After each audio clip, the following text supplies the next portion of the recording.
Okay, good afternoon, everyone. My name is Dr. Shehzad Naveed Jadoon. Today, as you know, we have been using this COVID-19 as an opportunity. We have been conducting series of sessions on different topics, which includes nutrition, which includes on the food side, which includes the poultry, dairy, and aqua. So today we got an opportunity to talk about on the organic minerals and how forms affects the function. As you know that we have been introducing mineral nutrition, and we have been working on redefining this mineral nutrition through organic mineral concept for last 1 decade. We have been working on that. So there are options available where we can see that what types of organic minerals are available, how we can use them, and how we can differentiate them, and we can choose the best for our animal for productivity and efficiency. Today, we are lucky that we got an opportunity to have Dr. Richard Murphy, who is director for the research director and working in Alltech Bioscience Center, Ireland.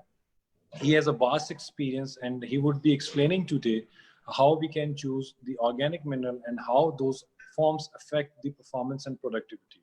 So before handing over to Richard Murphy, I'm going to share the house rule for this session.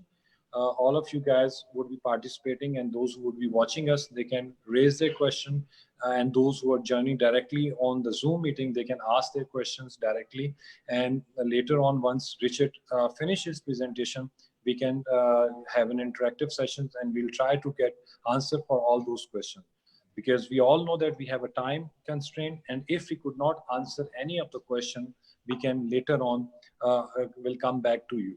So I formally welcome Dr. Richard Murphy. Thank you very much, Richard, for your time. So I'm handing over the screen to you so you can start the session. Welcome, Richard, again. Perfect. Thank you, Dr. Shehzad, and good afternoon, everybody. It's a pleasure to be with you here today from Ireland. I've got an interesting presentation. It's an area I'm quite passionate about, and I guess over the next 45 minutes or so, we'll take a look at organic minerals, and in particular what we're going to look at is how the form of mineral that we use affects its function. And the same is true when we think about inorganic minerals, but also when we think about different types of organic trace minerals that are available. It's also important for us to think that when we look at, I guess, the trace mineral recommendations, when we look at official recommendations for mineral use in both poultry and livestock, we're still using older nutritional concepts from the 1960s and 1970s with 20 genetics. And that's important for us to remember, in that typically the trials that were carried out to develop these recommendations were based on the use of inorganic mineral. So not only are we using recommendations based on an older form of mineral, but also an older type of genetics, and that's something that's I guess consideration for us to think about. We've just given some examples here for trace mineral requirements from poultry. These are from the NRC recommendations in 1994. You can see that across the board, pullets, whether it's layers, whether it's broilers, we still have we're still using much older recommendations, some as far back as the 1940s, for instance. So again, older nutritional concepts, and all based on the use of inorganic minerals. Same with livestock. When we look at the trace mineral requirements for dairy, again, values from this, mostly from the 70s, mostly from the 80s, again using inorganic minerals, but again also using older genetics. So really, we need to think carefully about not only the type of mineral that we use, but also then how much of that mineral that we use. And you could say, well, okay, so our poultry or our livestock grow quicker, and they have a greater requirement for minerals, so why don't we just use more inorganic? And really, when we think about the interactions and antagonisms that occur, increasing the content of an inorganic mineral may actually result in an imbalance occurring. So those interactions such as exist between zinc, between copper, iron and copper, for instance, these are important considerations for us to think about. We also have to remember that inorganic minerals have much lower biological activity. So adding more doesn't necessarily mean that you're going to get an increase in the bioavailability of that mineral source. And then lastly, then, I think this is I guess a key consideration for us over the next number of years are the environmental concerns in relation to increased supplementation of poultry and livestock diet. So increased mineral runoff, not necessarily just increasing the content of mineral in the environment and resulting in environmental contaminations, but more and more we see that environmental pollution with minerals can actually lead to increases in antimicrobial resistance. So again, quite a significant issue for us to think about. Now, my background is in biochemistry, and I guess I tend to think about inorganic minerals as being reactive and being toxic. And this reactivity and this toxicity is based on the ability of trace elements like copper and iron to stimulate reactive oxygen species. So their ability to participate in redox reactions enhances their toxicity. And in fact, iron and copper are quite potent in terms of their catastrophic damage that they can cause to molecules like DNA, like lipids, like proteins. And when we think about it, minerals actually never exist in free form within cells. Minerals always are bound to something, either through a carrier protein and used as a storage molecule, or as part of the active site of an enzyme, a metalloenzyme. And really, when we think about organic trace minerals, all we're doing with an organic trace mineral is mimicking the way that minerals are stored in nature. So the use of inorganic minerals can result in quite significant toxicity. This can be mediated through these so-called Fenton reactions, which stimulate reactive oxygen species, and inorganic minerals are not a preferred source even for plants. So within cells, inorganic minerals are not a very good mineral source to use. And that, I guess, brings me to the next main point. And I'm often asked, okay, Richard, tell me, why do you chelate a trace mineral? And really, when we think about mineral chelation, all we're doing is protecting the mineral. So we stop those negative interactions with DNA, with lipids, with proteins, as that mineral source transits through the GI tract. And by protecting the mineral, we actually deliver it to the sites of absorption in the intestine. So when we protect a trace element or a mineral, not only do we enhance its bioavailability by delivering more of it to the absorption sites in the intestine, but we also reduce the negative impact that that mineral will have as it transits through the GI tract.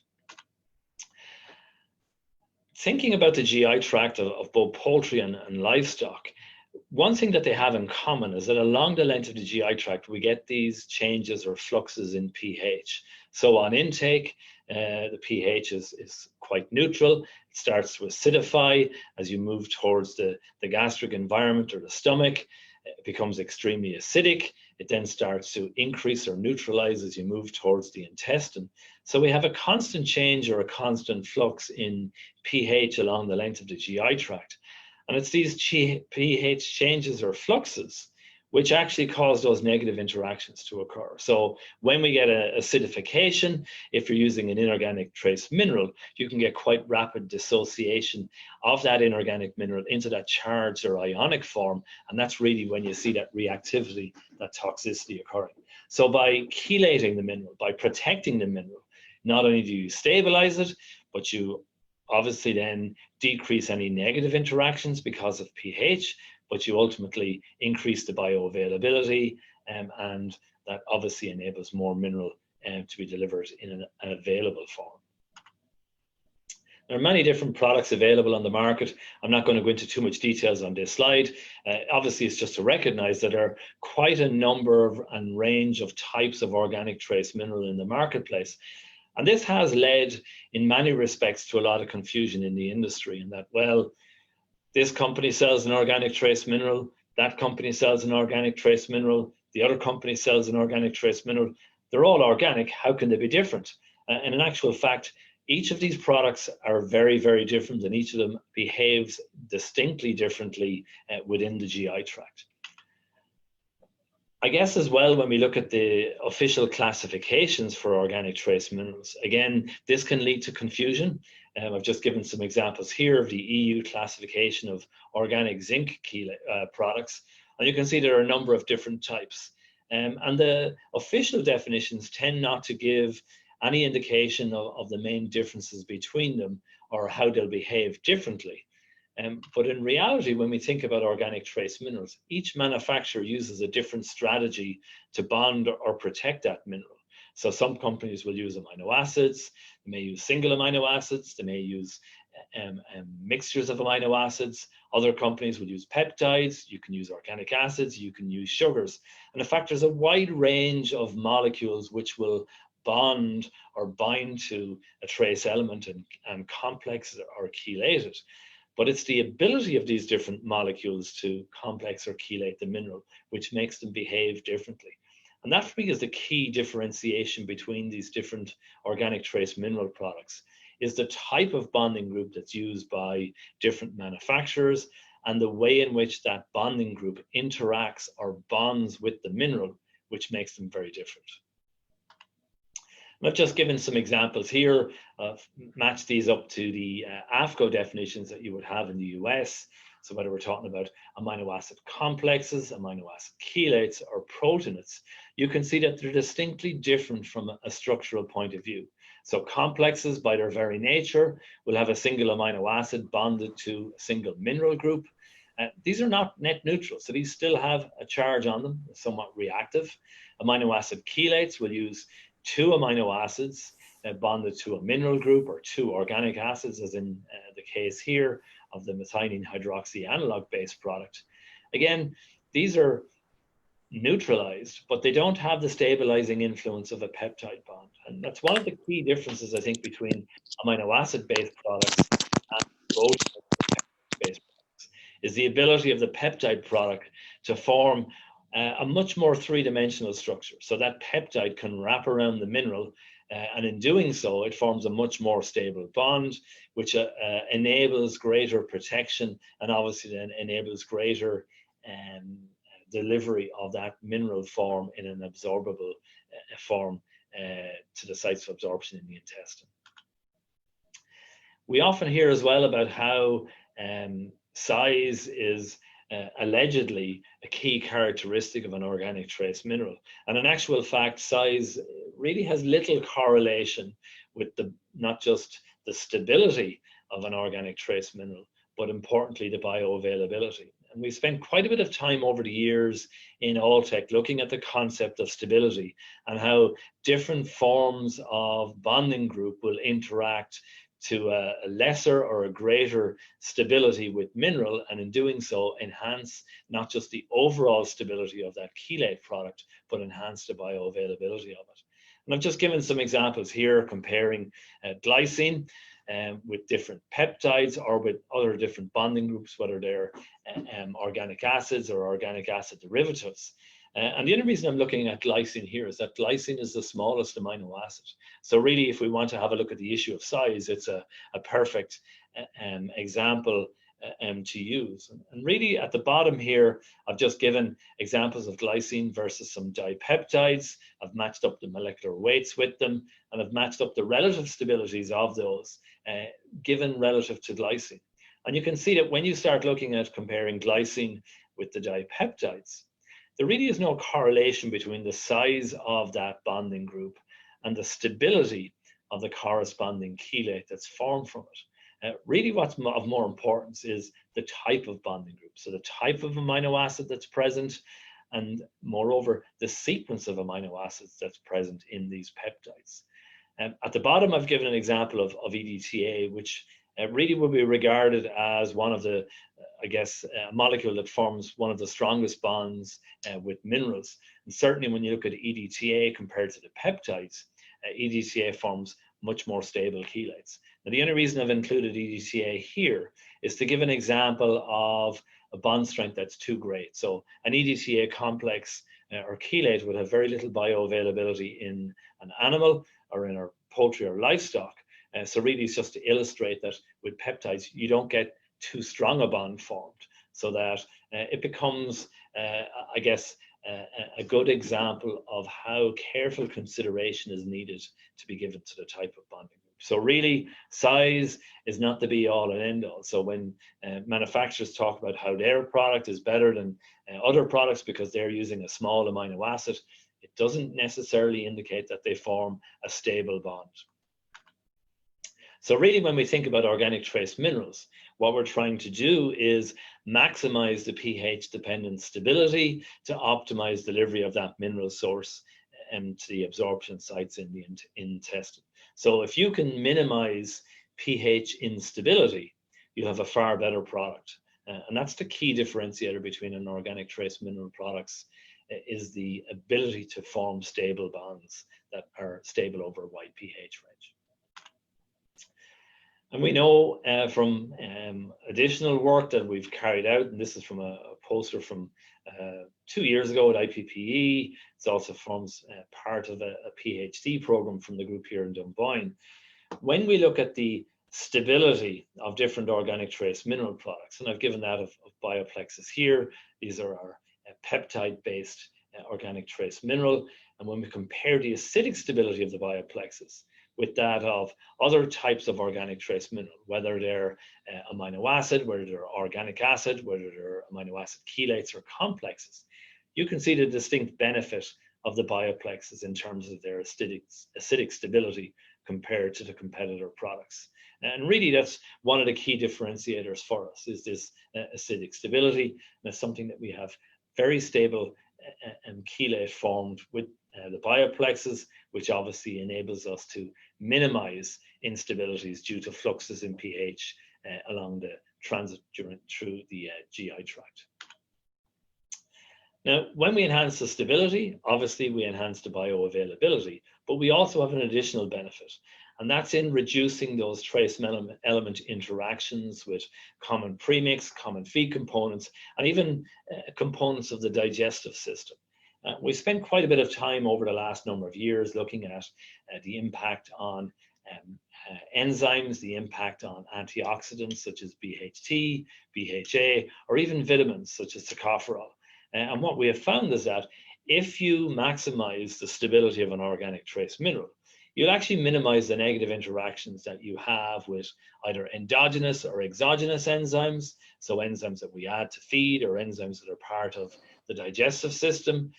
You'll obviously mitigate any negative interactions with common feed antioxidants like BHT, BHA, even isoxyquin. And more recently, we've shown positive benefits with regard to stabilizing vitamin and function and vitamin efficacy. So really, this is an added benefit of organic trace minerals, is that you get reduced negative interactions with premix and feed components.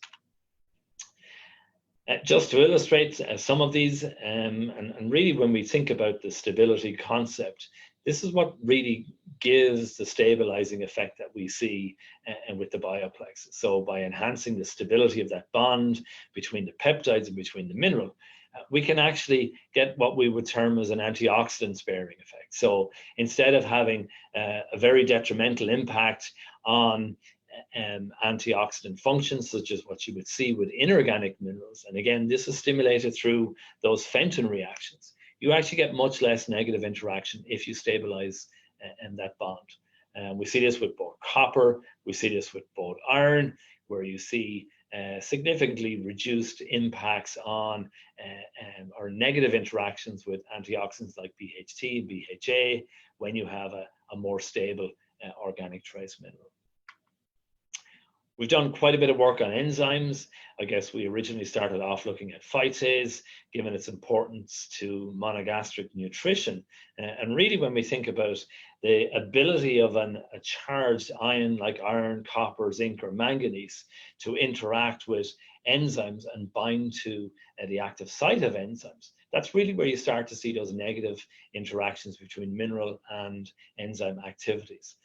But by stabilizing and that mineral source, by bonding it stably to a bonding group such as a peptide, for instance, you can reduce the negative impacts that that product will have on not just phytase, but also other enzymes that are part of the digestive suite of activities, such as protease, pancreatin, xylanase, amylases, and so on. So the impact of mineral form on enzyme activity is well documented, but by stabilizing that mineral source, you can actually reduce the negative interactions or negative impact on enzyme activity.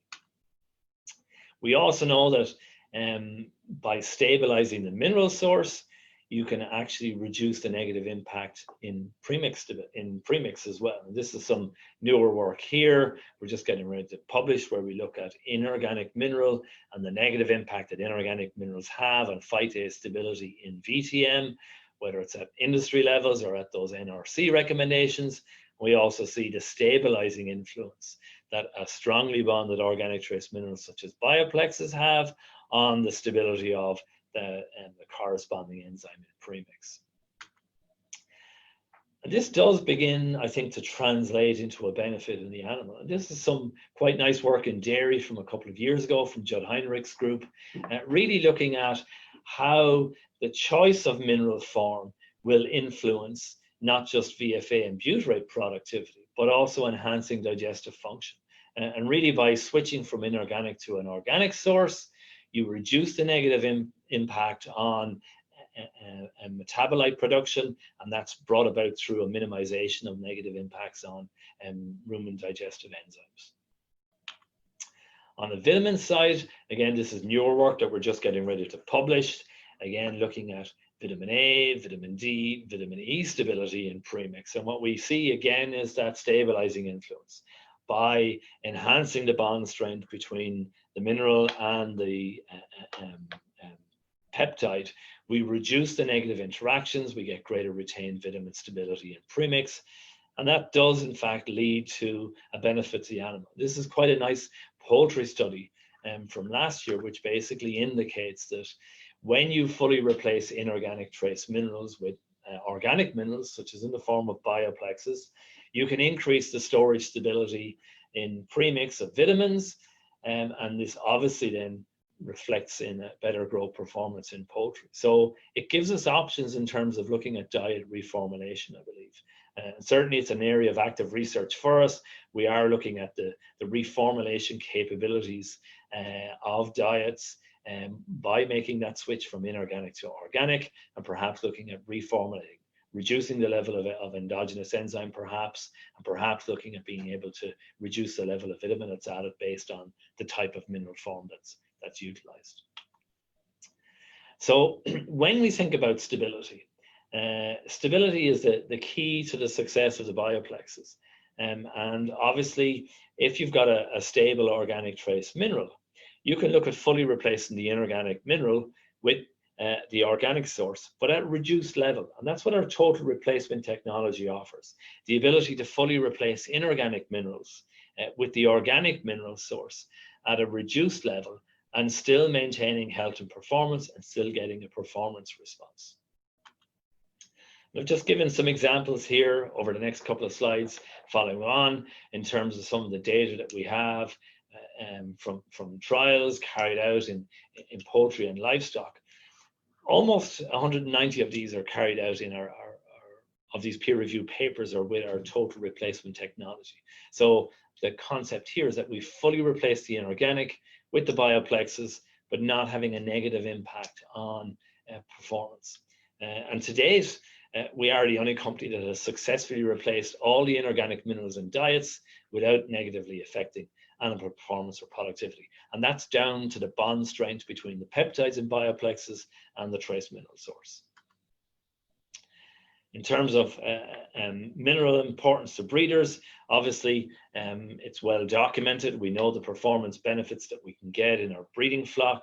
And certainly, just to give it some examples of that, these are some studies that were carried out in Brazil in breeders, where we're looking at fully replacing the inorganic mineral sulfates. You can see the levels included here with the bioplex minerals at those much reduced rates. So with zinc, with manganese, you're about 1/3 of the inorganic mineral, iron's half, copper's just about half, and so on. So we get that significant reduction. But what we do see, however, is that when we look at the performance response, and this is from first production unit, where you're getting over 3 additional eggs per bird, second production unit, where we're getting almost 3 additional eggs per bird, the third production unit, where we get almost 5 extra eggs per bird. That performance response is not only maintained, but we actually enhance the productivity of these breeders by fully replacing the inorganics with those mineral levels at the reduced recommendations that we make.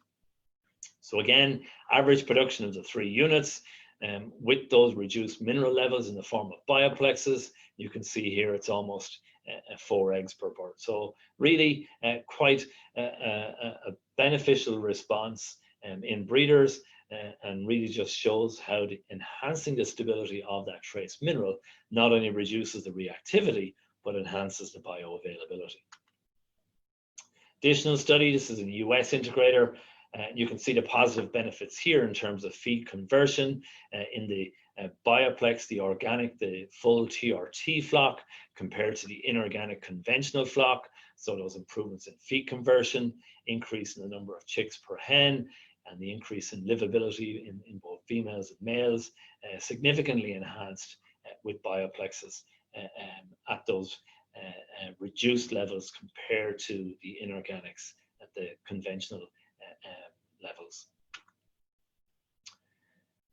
Likewise, when we look at acceptability, when we look at the number of eggs hatched, when we look at infertility issues, again, you see those positive benefits. So making the switch from inorganic to organic has those positive benefits in terms of not just performance response, but also in terms of those fertility issues. For layers, pretty much the similar concept when we think about the importance of minerals for layers. Obviously, it's without doubt that trace minerals are absolutely required. But again, the form of trace mineral that we choose is imperative to optimizing health and performance.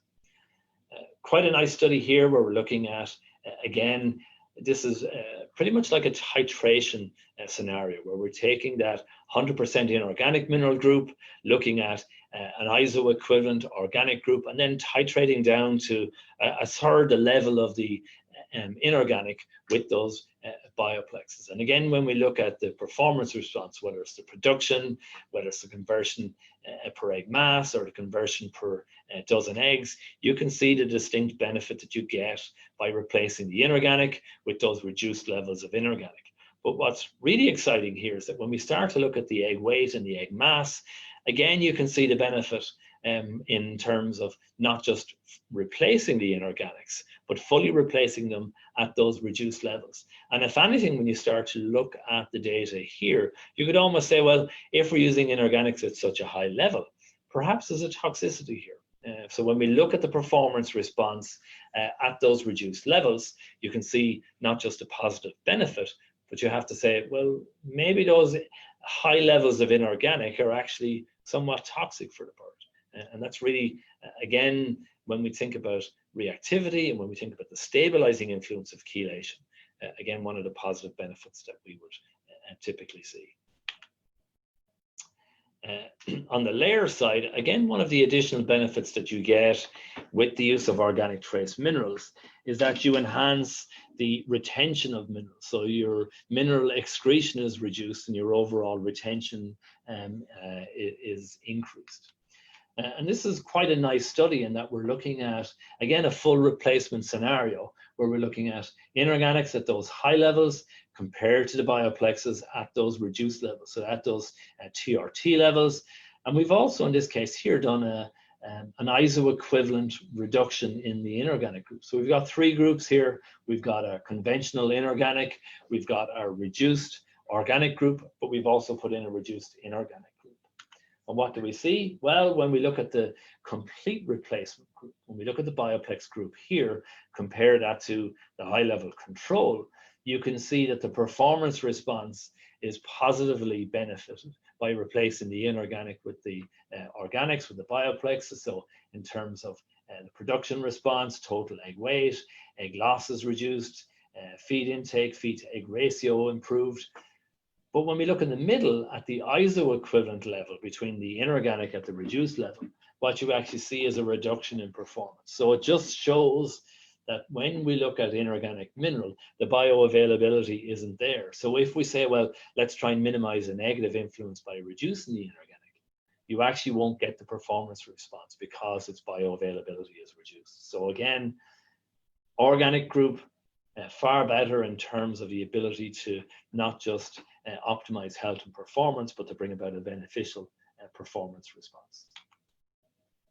And again, looking at mineral excretion, you can see the benefit, the distinct benefit with the bioplexes with the organic group in terms of iron, copper, manganese, and zinc, where we get those significant reductions in mineral excretion, but not at the expense of performance. So the retention of the mineral, the bioavailability of the bioplexes is enhanced, and that brings about that performance response.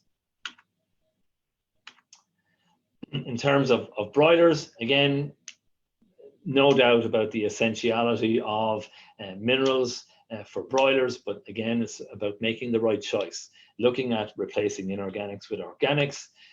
In this case here, again, quite a nice study where we're looking at fully replacing the inorganic with the organics. And what do we see? Again, you get those improvements in body weight, you get a much better performance response with the bioplexes compared to the inorganic group. And again, you can see the significant reduction that we've made here in our TRT program in relation to the inorganic mineral group. Dairy and calves, again, quite a significant benefit in terms of minerals for health and performance of our ruminant species. We've got some quite nice studies on dairy over the years and calves, and I've just chosen one of these, which is a more recent study which looked at fully replacing the inorganics with bioplexes and having a positive benefit on the health of high-producing dairy cows. This is quite nice, again, in that we've got three different groups. We've got our conventional NRC group with those higher levels of inorganic trace minerals.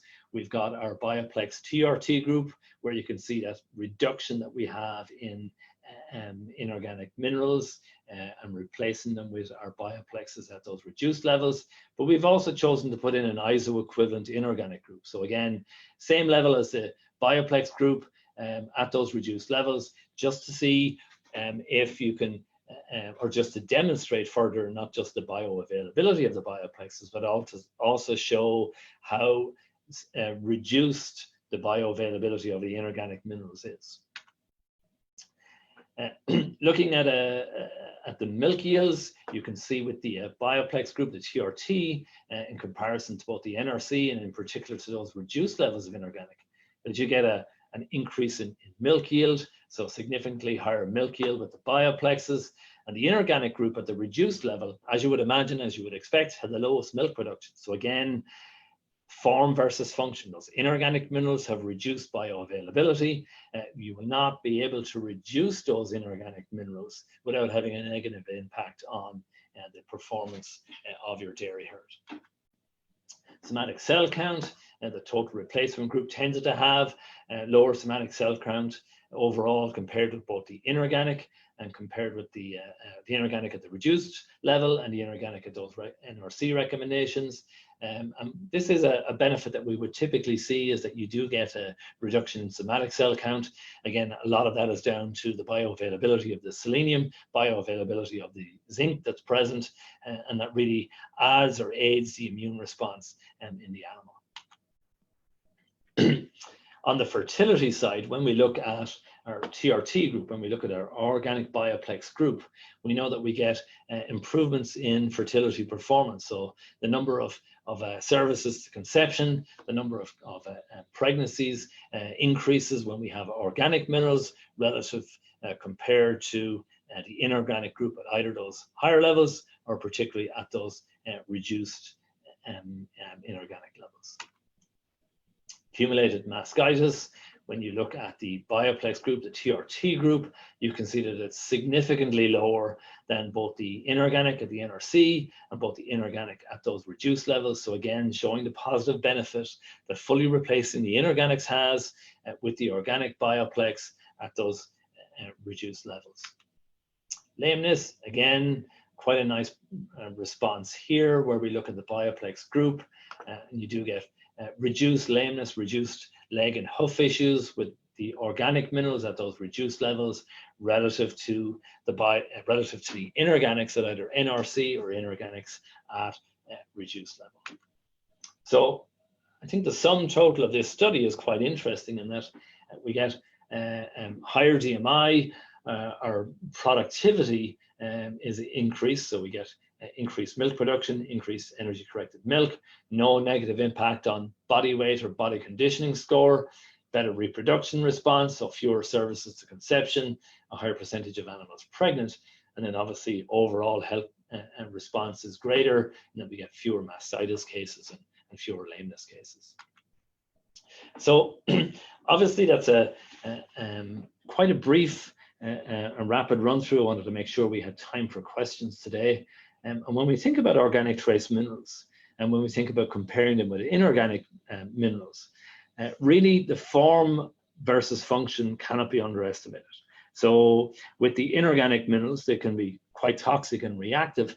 And the majority of this is down to their ability to dissociate quite rapidly and form these charged ions, which have that very negative impact on cellular health and cellular performance. But by stabilizing a mineral source, we can actually reduce the negative interactions, we can increase health and performance of the animal by stabilizing the mineral and by enhancing the bioavailability.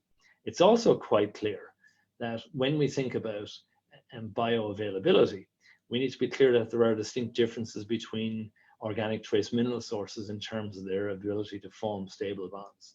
So when we think about bioplexes, that enhanced stability is the real reason why our ability to fully replace the inorganics at those reduced levels works. And this is why our TRT programs work. And with that, I'm going to hand back to Dr. Shahzad. I'll be more than happy to take any questions you may have. Thank you.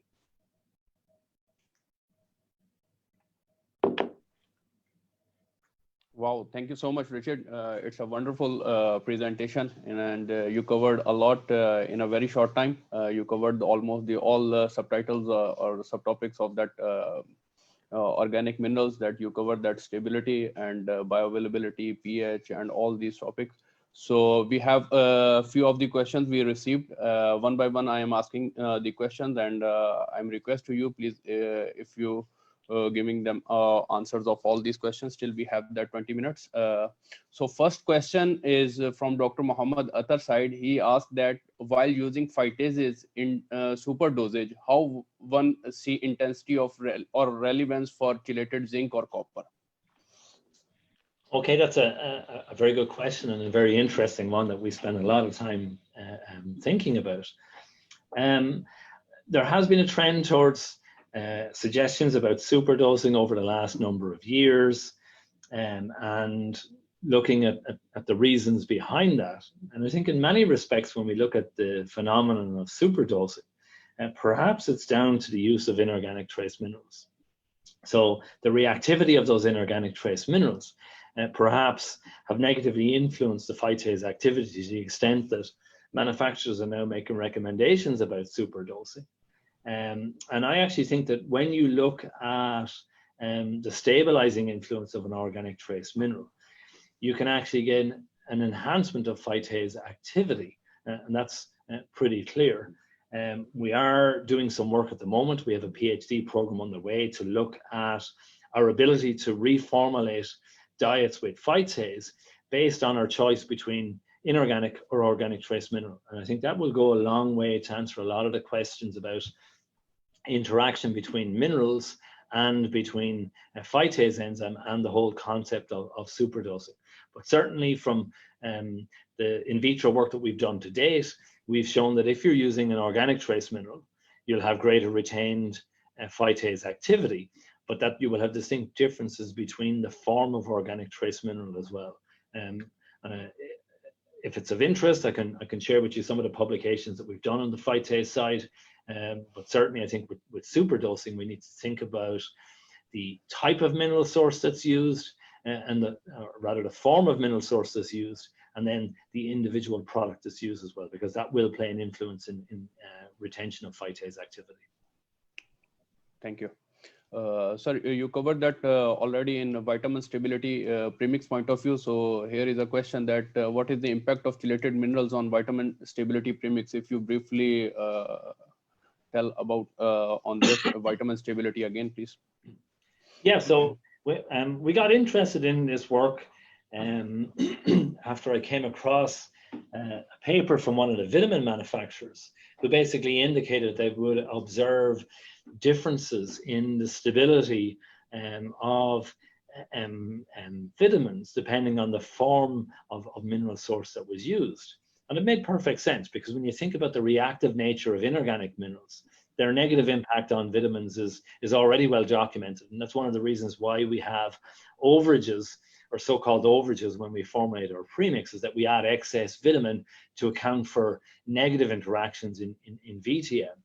But certainly when you look at the stabilizing influence of chelation, it stands to reason that you will get much less of a negative interaction or impact on vitamin stability.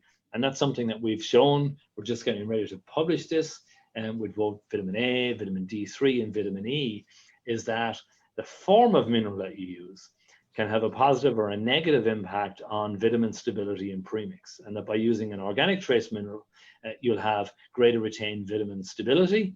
And we have shown as well that by stabilizing vitamin stability, or by stabilizing vitamin storage in premix, it actually does translate to a benefit in the animal. So this is from a recent poultry paper published last year, where by stabilizing the vitamin E content, you've actually got much better performance response.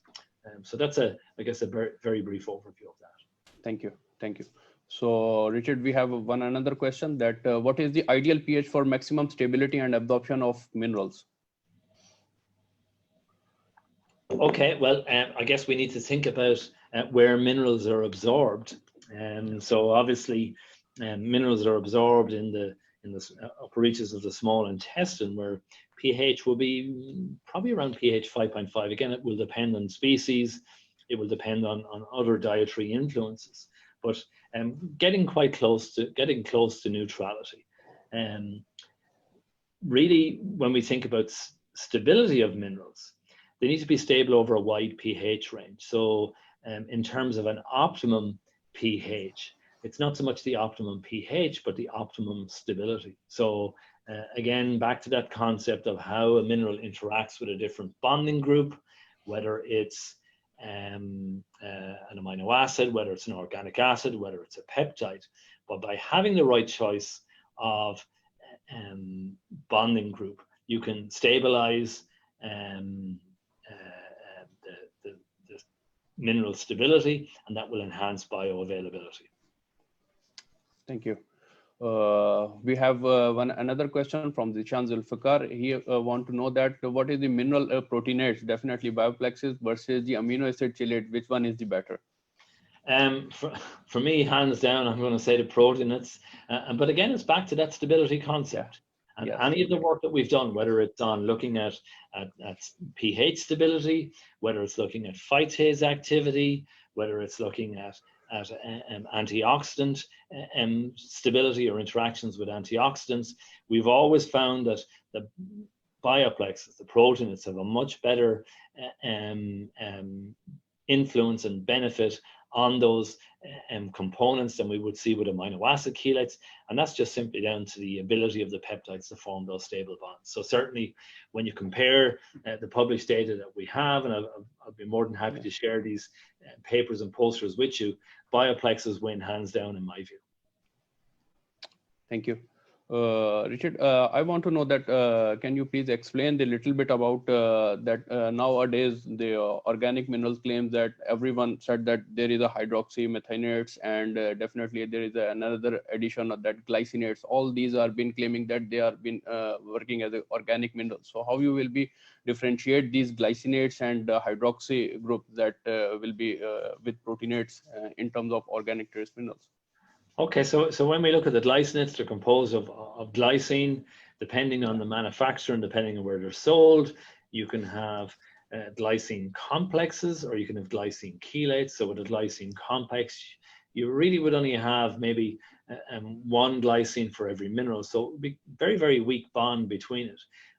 With the glycine chelates, they'll have 2 glycines for every mineral, but they don't have that peptide bond. So the stabilizing influence of glycine is quite weak, in my opinion.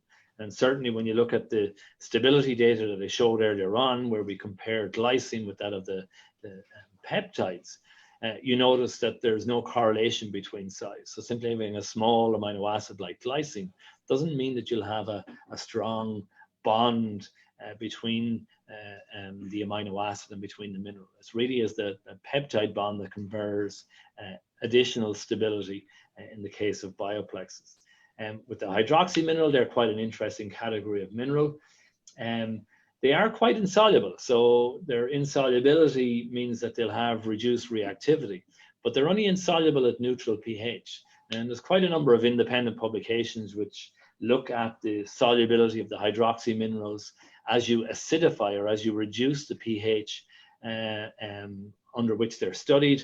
And what they've actually shown is that once you start to get down to pHs that really will be associated with the gastric environment, they become increasingly solubilized. And we've shown ourselves that by increasing the solubility of that product at acidic pH, it actually behaves the exact same as a sulfate.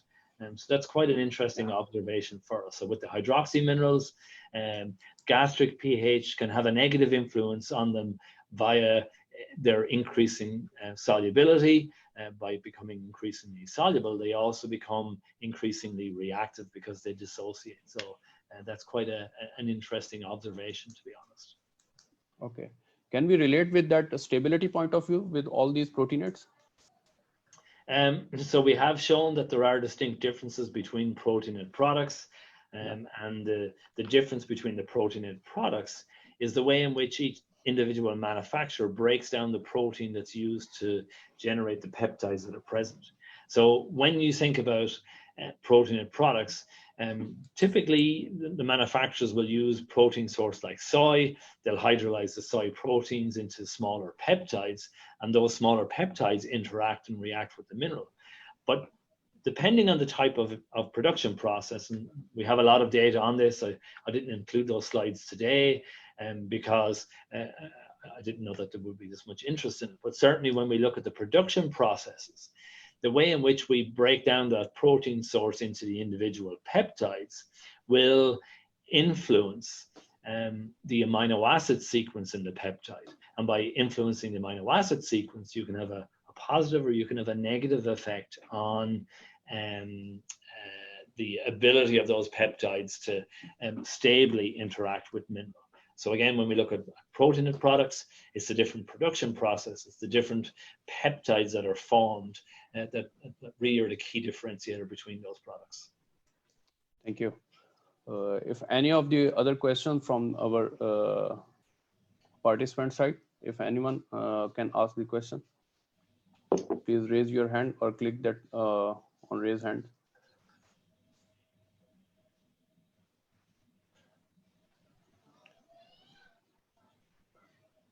Okay. We have a senior nutritionist, Dr. Muzammil Ijaz, with us. Ubaid, can you please open the mic of Muzammil Ijaz?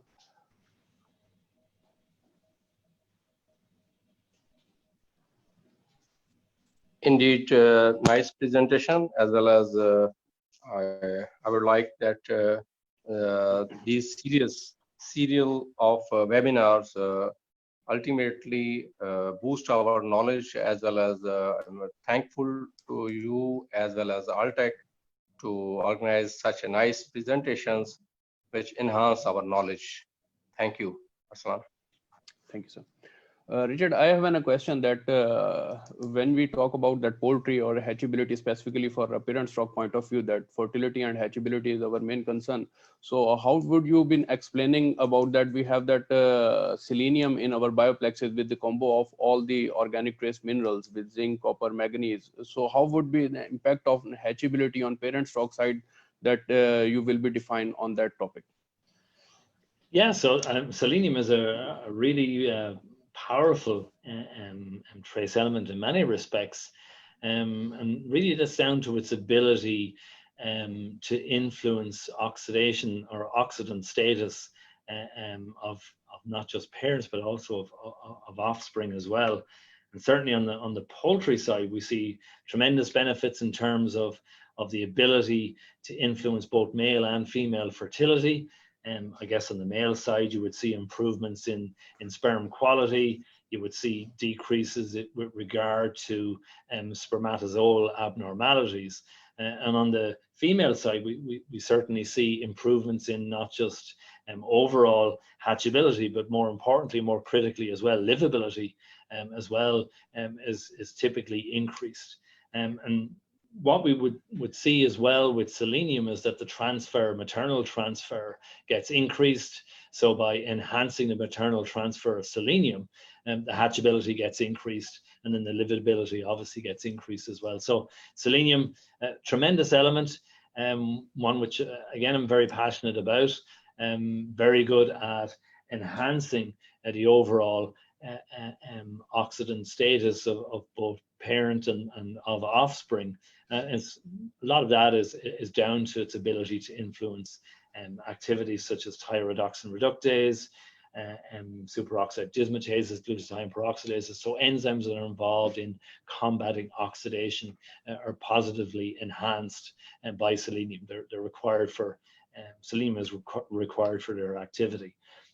It's also of interest when we look at selenium that we need to think about its ability to enhance vitamin E sparing. So what I mean by that is that when you look at the biochemistry behind vitamin E recycling, typically vitamin E has an absolute requirement for vitamin C to be recycled. So if you've got suboptimal vitamin C recycling, you will have suboptimal vitamin E recycling, which is the main antioxidant that we would rely on from a cellular point of view. But critically, vitamin C recycling is ultimately controlled by thioredoxin reductase, which is a selenium which is an enzyme that has an absolute requirement for selenium activity. And what we have noticed is that when you have optimal selenium status, you'll have greater enhancement of thioredoxin reductase, which leads to enhanced vitamin C recycling, which ultimately enhances the vitamin E recycling. So selenium is absolutely critical as part of the whole vitamin E antioxidant cycling process. And that's really where one of its key benefits towards enhancing fertility of both males and females comes from. Thank you. We have another question from Hafiz Akram's side that he want to know that using trace minerals on top either is better than using a minus their share from matrix values. You can, yeah, you can certainly add on top. You can reformulate the diet that way. It just depends on what your preference is from a production side, I guess. We see positive benefits with both strategies. So yeah, you can do that if you like. It just depends on what works best for you. Okay. If we talk about on the layer side, so Richard, how you would explain that we have been using that zinc, manganese, or copper? So how much impact we get in eggshell quality point of view in layers, commercial layers, in table eggs? Yeah, certainly we've done quite a bit of work on this. I've got a young lady embarking on a PhD with me at the moment. But certainly what we have seen when you look at the eggshell strength, you get significant improvements in eggshell strength when you replace the inorganics with the organics. And that's an interesting phenomenon. Consistently, we see this, that the force required to break the eggs increases when you're using organic minerals. So you tend to get reduction in losses due to cracking, due to minimizing wastage and so on. Certainly it's an area that we're particularly interested in. Some of the initial work that we've done in this area has basically shown that you can change quite a number of parameters of the egg physiology. So for instance, elastic deformation is changed, maximum force applied gets changed, maximum indentation depth using a technique known as nano indentation gets increased as well. So the overall shell strength is enhanced by the use of organic minerals. How that exactly happens at moment, we're not quite sure of. Certainly you will have impacts on the shell physiology. That, I guess, remains for us to figure out as part of this PhD. But from an ultrastructural point of view, eggshell strength definitely gets enhanced significantly by replacing the inorganic with the organics. Thank you. Richard, I have one more question that if we talk about the chemical structures of the bioplexes, if we talk on that, so how you would explain that the working in the gut in chicken? Okay, yeah. So basically, we're using peptides to bond the trace mineral in the bioplexes. And interestingly, when we look at the uptake mechanisms for organic trace minerals versus inorganic, they're quite distinct. So uptake of organic trace minerals are by active uptake, facilitated uptake mechanisms, whereas with inorganics, they can tend to utilize paracellular diffusion or paracellular transport, non-active, or they can use limited active uptake mechanisms based on their redox state.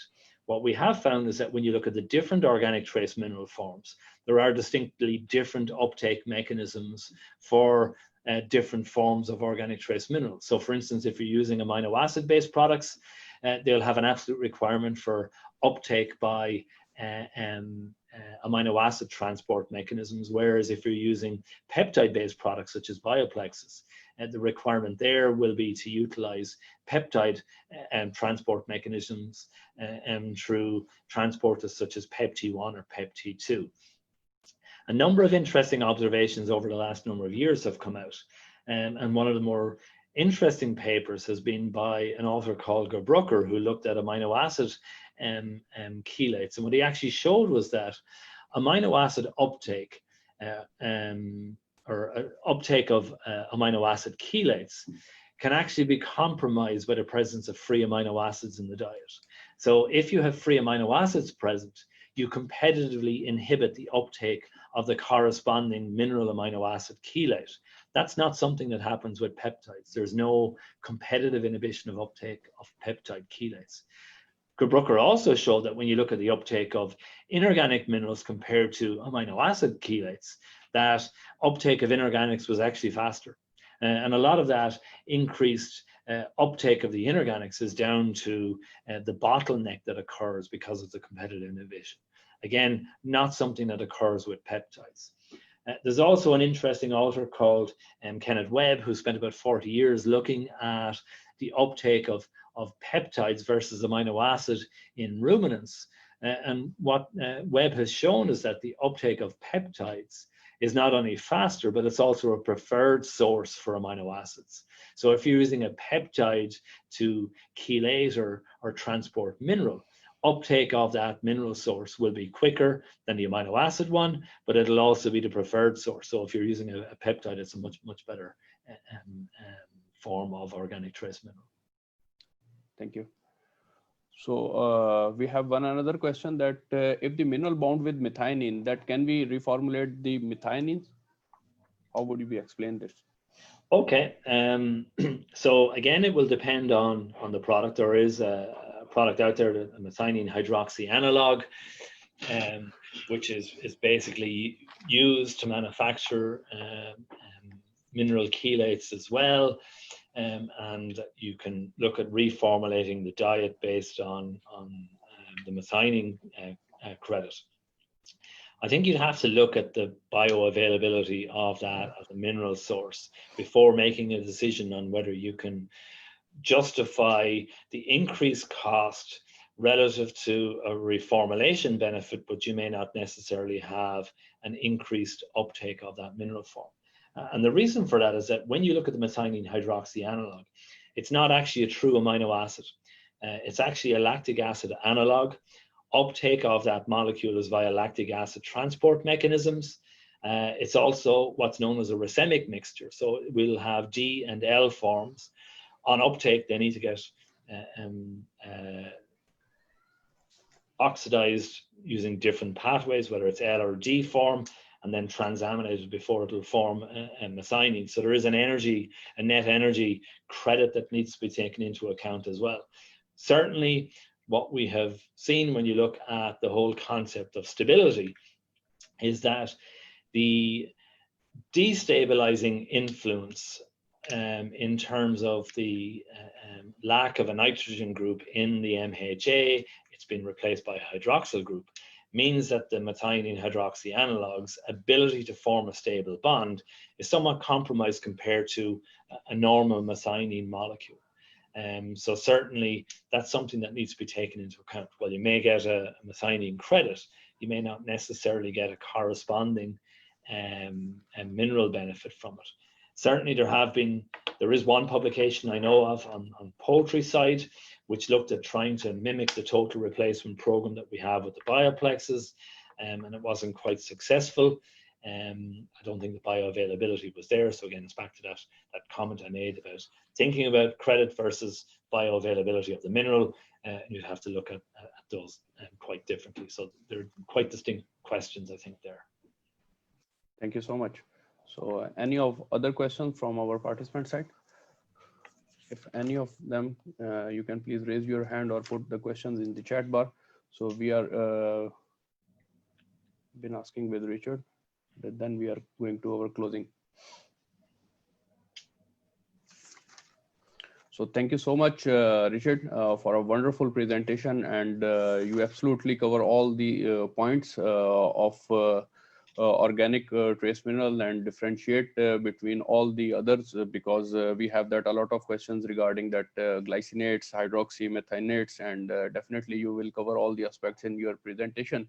So it's a wonderful session, and if we have another question, so we will ask you, and definitely your support is always with us. So thank you so much for our participants and for joining us, and we are always be there to support your business with Alltech Pakistan, and we are thankful to all of the participants that they spared their precious time from their busy schedules. So the series of our webinar on our ABCD TV is been continue, and we cover in upcoming months, we cover all the segments of poultry on dairy side, on beef side, on an aquaculture. So it's a great initiative from our director CEO coach Dr. Shehzad Naveed Jadoon, that he launches that ABCD TV during that COVID, and we are pleased to announce that the Alltech Pakistan is the pioneer to start that online webinar series during that COVID-19. And definitely we all are been adopting to change, and definitely we are been in that position. So we are been recovering, and we are praying for our whole world and for Pakistan. So please stay home, stay safe, and being attached with that ABCD TV. And thank you so much, Richard, again, and thank you so much for all participants. See you soon again. Thank you. Bye-bye. Thank you, everybody. Stay safe. Thank you. Thank you. Bye-bye.